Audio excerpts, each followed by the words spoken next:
Hi, this is Clayton Newman. I'm the VP of Games for AMC, and I'm here to talk about AMC and Next Games' new location-based augmented reality game, The Walking Dead: Our World, out now for iOS and Android. So Clayton, talk about what this game is all about. So for us, what we really wanted to do was The Walking Dead is the most popular show on TV. It's been the number one drama for the past 6 years running. And I say that to sort of demonstrate how passionate our fans are. And we really wanted to do something for our fans. And these fans love the world. They love the show. They love the characters. And they love that every episode sort of challenges them with this hypothetical of what would you do. So we wanted to present them a game which really lets them live out that hypothetical. We wanted to bring the zombie apocalypse into the real world.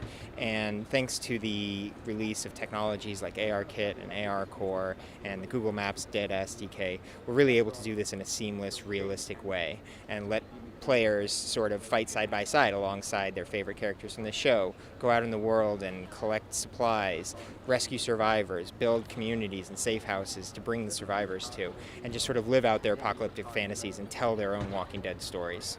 Can you talk about how the gameplay works? He says location-based. Is it similar to like Pokemon Go at all? It is location-based and it is augmented reality, so it does share those similarities with some other games in the genre like that. For us, it's really about sort of bringing the apocalypse into your neighborhood so that you can see, like what would it be like if my local corner store was taken over by zombies.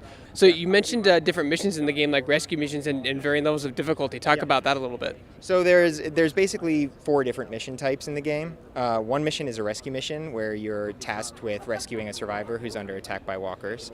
Once you rescue that survivor, you bring him to a safe house that either you or another player has built. Anytime you build a safe house, it's visible to a specific location. It's visible to any player who's playing the game who happens upon that location, and those players can bring their survivors to that safe house for rewards. So that's one mission type. Another is just a straight-up zombie encounter.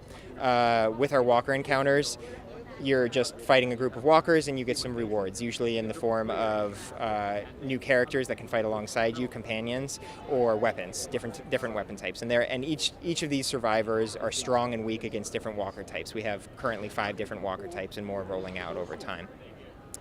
The third is called an infestation. That's sort of our equivalent of a dungeon. So an infestation is a multi-tiered, multi-stage walker mission that gets more difficult as the waves progress, but also give better rewards at the end of it. And the final play type is what we call raiders, which is human enemies.